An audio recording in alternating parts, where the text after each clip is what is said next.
They thought a beach day was their stage, laughing, shouting, and defying every rule like the world revolved around them. But when arrogance met authority, and their drunken confidence collided with real-life consequences, the tide turned fast. What began as a sun-soaked afternoon of ego and entitlement ended with handcuffs, humiliation, and a brutal reminder that the world doesn't bend for anyone's attitude no matter how loud they shout. The afternoon sun glared off the ocean waves, and the sound of laughter and splashing filled the air. Families were scattered across the beach, kids building sand castles, parents lounging in folding chairs, and tourists strolling barefoot near the surf. But amid the calm, a small disturbance was beginning to unfold near a pink tent pitched close to the shoreline. Two women, both visibly unsteady, wandered near the water's edge, one wearing a bright pink bathing suit with a cartoon pig printed on it, the other in a mismatched bikini. Their laughter was loud and slurred, echoing above the sound of the surf. Every few moments, one of them stumbled, nearly falling into the shallow waves. Concerned onlookers started whispering, some pointing, others shaking their heads. It didn't take long for someone to pull out a phone and dial the local authorities. Moments later, a pair of beach patrol officers arrived, their radios crackling as they approached. "Put your hands behind your back," one of them said instinctively, then quickly added, "Put your hands down." Stop. The women looked startled but didn't seem to grasp the seriousness of the situation. "Hey guys," one of the officers called out, motioning to two other responders. "Can you come over here real quick?" The officer began calmly, explaining that they'd received several calls reporting intoxicated women causing a disturbance on the beach. "We just got a call regarding you guys being intoxicated on our beach," he said. One of the women, wobbling on her feet, blinked in confusion. "I'm not," she muttered. "I'm trying to walk towards the arrow." Her words were slow and uncertain, her coordination worse. Another bystander nearby confirmed what the officers already suspected. "Yeah," the man said, gesturing toward them. "They were exposed. I think the issue was there, either stoned or drunk. I was concerned that the one in the pig bathing suit was going to get drowned." The officer nodded, thanking him for the information before turning back to the women. "All right," he said firmly but politely. "A lot of people have been calling you guys in, thinking you're going to drown. People have been saying your tops have been coming off. There are children around here." His tone was calm but serious. He looked around the area and noticed that indeed, several parents had pulled their kids a little farther down the beach, away from the commotion. "Does it look like we have our tops off?" One of the women shot back, defensive and irritated. Her friend giggled, completely missing the tension. The officer didn't argue. Instead, he asked where their belongings were. "It's over here," the calmer woman said, pointing at the pink tent. "People are just concerned." The officer continued, "We totally understand. No one wants you to drown in our water." The other woman piped up again, half laughing, half serious. No, we don't want to drown either." "I don't want to drown." She stumbled over her words, then added, "I appreciate y'all." The officers exchanged quick glances. It was clear these women weren't dangerous, just intoxicated and oblivious. "Did you guys have anything to drink?" one officer asked, honestly. The calmer woman pointed to a pink boogie board in the sand. "Right here. That's ours." She wasn't answering the question. The officer smiled patiently. "Where are you guys from?" He tried again. "Over there," she said vaguely, pointing inland. "Where are you right now?" he asked. "We're in, Her words trailed off into silence. "What's your name?" the officer asked. "My name is Wanda," she finally said proudly. "Her name's Sandy." The officers introduced themselves, Officer Chino and Patrolman T, and tried to lighten the mood. For a moment, the exchange almost seemed friendly, but then the officers asked for identification. "Hey guys, we're going to need your IDs," one said. The women hesitated. "We're not in trouble, right?" Wanda asked nervously. "We just want to make sure everything's fine," the officer reassured. "We can't have you guys falling around, getting calls like this. People are concerned." At that moment, a man walking by muttered under his breath, "Oh my God, these white people, bro," shaking his head at the ridiculousness of the scene. The officers ignored him and waited for the women to comply. "Let me get your IDs, guys," the officer repeated. The women rummaged through their bags, dropping things in the sand, sunscreen, a half-empty bottle, a towel. Their coordination was so poor that it took several minutes to find their wallets.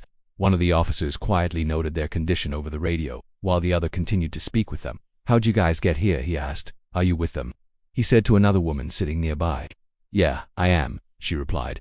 "Did you drink something with them?" "A little bit. Yeah, but I mean they've been here longer. I just got here." "Are you sober?" "Yeah." "Did you drive?" "I did." The officer nodded, relieved that at least one of them seemed responsible. "Okay, I think it's in your guys' best interest to leave," he said kindly. "We're not trying to be mean, just concerned." But Wanda, the louder of the two, didn't want to go. "We're not leaving," she declared, slurring. "We'll leave when we want." Her friend tried to calm her, whispering something that only made Wanda laugh. The officer sighed. "Guys, we've had multiple calls. Some people even said their kids saw things they shouldn't. You've been falling all over the place. We can smell alcohol on you. We're not here to ruin your day. We just don't want you going in the water like this. The women nodded half-heartedly. The water's heavy though, Wanda protested. It's heavy. I fell because the water's heavy. The officer smiled politely, understanding she wasn't making sense. All right, he said. Just when it seemed like the officers had diffused the situation, Wanda turned to her friend with a smirk that spelled trouble. You know what, she said, her words thick with defiance. They can't tell us what to do.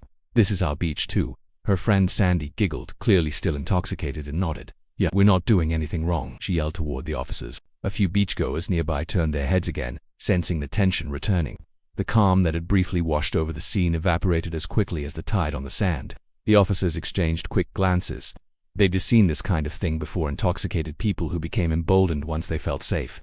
Officer Chino sighed quietly. Guys, let's not make this harder than it needs to be, he said in a measured tone. You've been given a chance to leave without any trouble. Just pack up your things and head home. But Wanda wasn't listening. No, you can't tell us what to do, she barked. I know my rights. She jabbed a finger toward the officer, swaying slightly as she did. We're not hurting anybody. Chino took a step closer but kept his hands low and his tone even. You are technically causing a disturbance, he explained.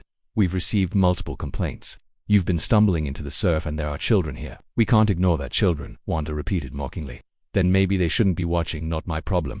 Sandy giggled again, trying to hold on to her balance. She whispered something incoherent, and the two of them started laughing uncontrollably. The crowd that had been dispersing began to linger once more, phones out, recording. The familiar glint of smartphone cameras reflected the golden sunlight.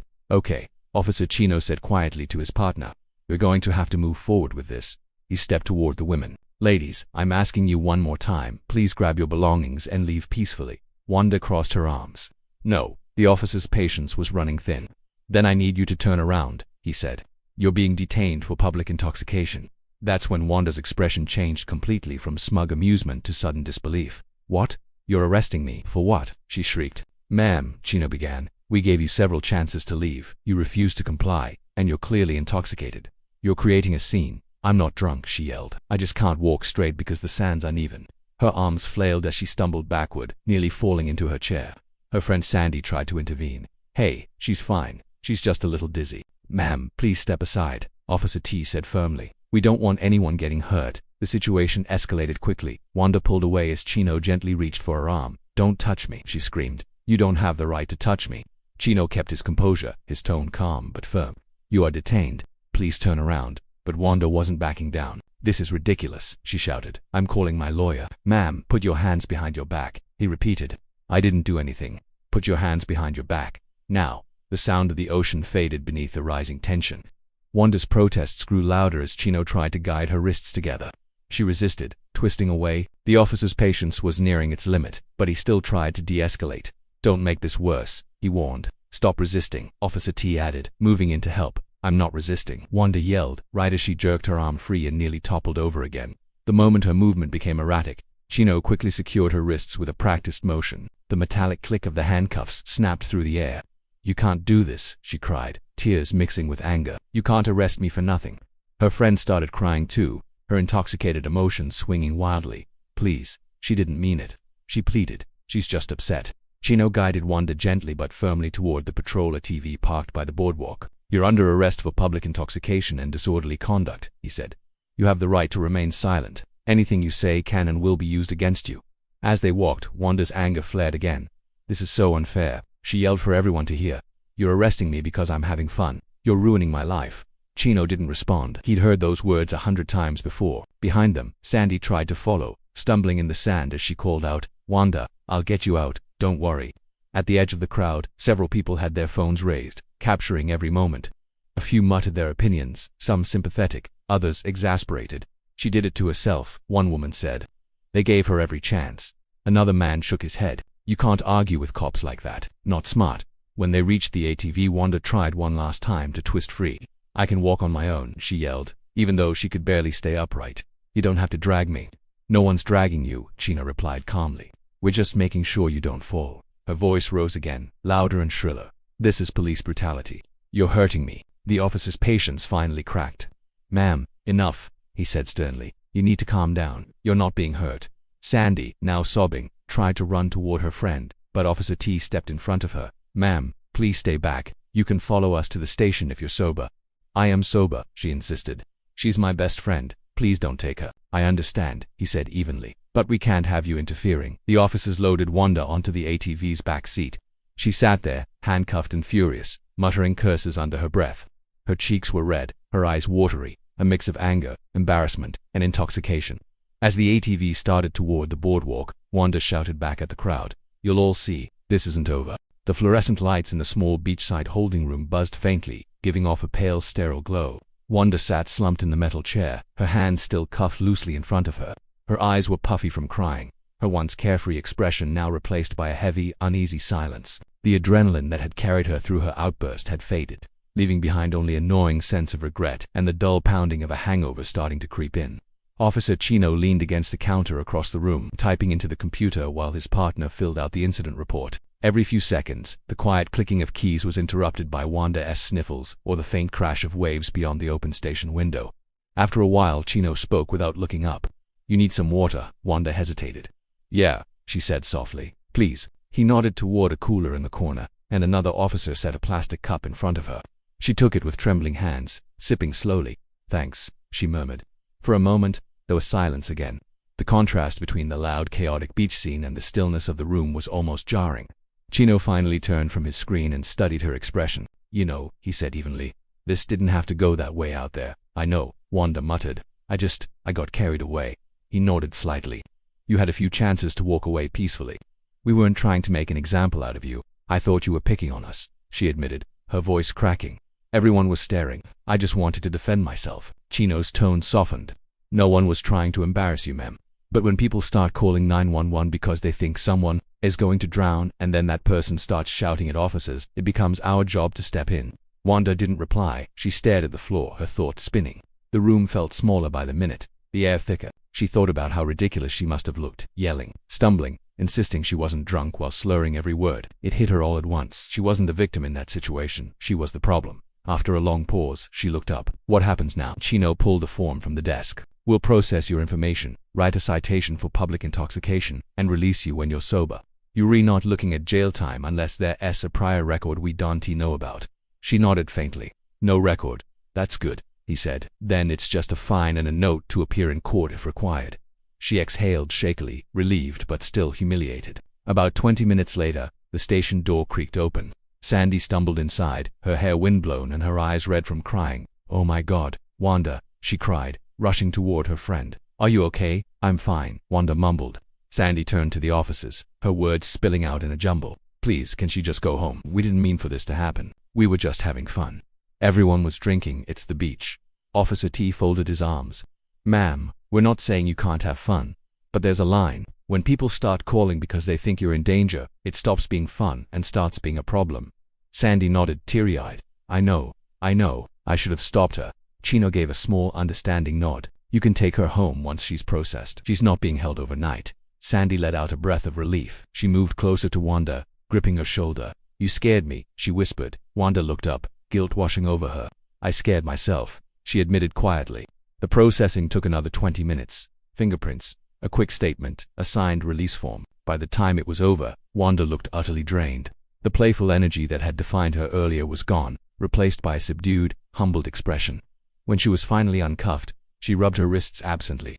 "I'm sorry," she said to Chino, her voice barely audible. He nodded once, not gloating, just matter of fact. "I appreciate you saying that. Take this as a lesson, not a punishment." She managed a weak smile. "Believe me, I will." Outside, the night air was cooler now. The boardwalk lights flickered on, casting long, golden reflections across the damp sand.